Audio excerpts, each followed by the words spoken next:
दोस्तों राम राम साहब, मैं थाको दोस्त थाको भाईलो थाको मित्र कुम सिंह। आज हम बात करेंगे आपके अवेयरनेस को लेकर। अवेयरनेस कहे तो जागरूकता को लेकर एक ऐसा नौगढ़ विधानसभा क्षेत्र के जो झुंझुनू से प्रारंभ कर रहे हैं, तो वहाँ सबसे पहला गांव आता है ढिगाल।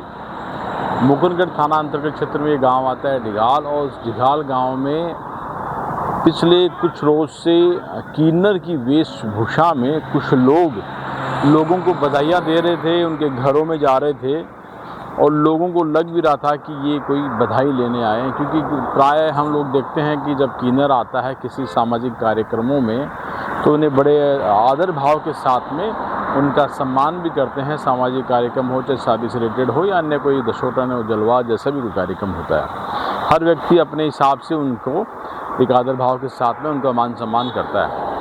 इसी बात का फ़ायदा उठाया है कुछ किन्नर की वेशभूषा में कुछ ऐसे लोग थे जो बाइक पर आते हैं और एक ढिगाल गांव में लगातार वो बधाइयाँ लेकर ठगी के चक्कर में थे, लूट के चक्कर में थे। वो इंतजार करे थे उस घर में पहुंचने का जहां पर उनको लगेगा कि लूट की घटना को, वारदात को अंजाम दे सके।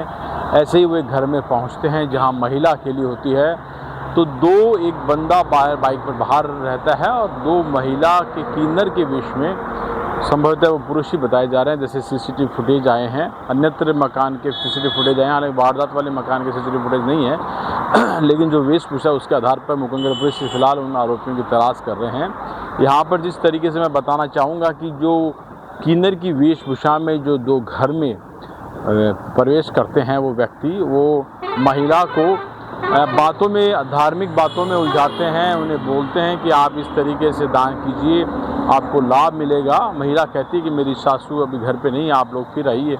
लेकिन उनको तो ठगी करने का उनका लक्ष्य था, और वो उस महिला को कुछ देर बातों में उलझा देते हैं, या वशीभूत जैसा कुछ ये कह सकते हैं कि उसकी पूरी तरीके से साइकोलॉजी उसका रीड कर उसको बातों में उलझा कर वो महिला के एक लाल वस्त्र स्वयं वो रखते हैं और उस महिला को बोलते हैं, पहले तो अपने कोई पीतल की या अंगूठी उसमें डालते हैं, फिर महिला से उसके कानों का झुमका और एक सोने की चैन मंगलसूत्र कुछ इस तरीके से उस लाल वस्त्र में रखवा लेते हैं, और रखवा कर उसको इस तरीके से महिलाओं को बड़े ही शातिर अंदाज तरीके से दिग्भ्रमित कर और जो सोने के आभूषण थे वो तो अपने पास रख लेते हैं, और महिला को वो पूरी तरीके से वो लाल वस्त्र में देख कर कहते हैं कि आप इसको अंदर रख लीजिएगा, आपको बहुत लाभ मिलेगा, 7 दिन बाद में इसको खोलना है।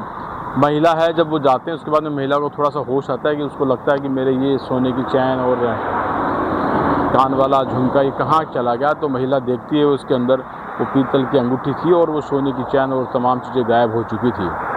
तो महिला अपने परिवार के लोगों को कहती है, मुकुंदगढ़ पुलिस को बताती है, मुकुंदगढ़ पुलिस सीसीटीवी फुटेज को खंगालती है। सीसीटीवी फुटेज जारी होते हैं, नौगढ़ से लेकर संभावित जो ठिकाने हैं, ऐसा बताया जा रहा है प्राय मेरठ या यूपी या दिल्ली के आसपास के लोग हैं जो इधर क्षेत्र में घूम रहे हैं। तो पुलिस उनके पीछे है। फिलहाल अभी पुलिस की पकड़ में जल्द आ जाएंगे ऐसी उम्मीद करते हैं, या कहाँ वो डेरों में कहीं वो इस तरीके से रहते हैं। पुलिस पूरी तरीके से इनका पीछा कर रही है, हम उम्मीद करेंगे इनको पकड़ ले। लेकिन ये साथ में आप लोग जागरूक रहिए, अगर अकेले घर में रहेंगे, स्वयं रहते हैं या बच्चे रहते हैं, अब ये दौर आ चुका है, आप लोग प्राय ऐसे मामले में दया करुणा न दिखाते हुए गेट को बंद रखें। कभी अकेले रहें, कोई साजिश का शिकार हो सकते हैं, पड़ोसियों की मौजूदगी में ही कोई दान पुण्य कर दीजिएगा। दान पुण्य अपनी जगह है, लेकिन इस तरीके से किसी वेशभूषा में आपके घर पे लुटेरे आ सकते हैं, आपको सावधान रहने की ज़रूरत है। यहाँ तो महिला के साथ में ऐसे कोई लूट हुई, अगर कोई डकैती जैसी घटना हो जाए तब हम अपने लोगों को खो देते हैं। इसलिए सबसे अच्छी बात है कि आप जागरूक रहिए, विश्वास का दौर नहीं रहा है। धन्यवाद।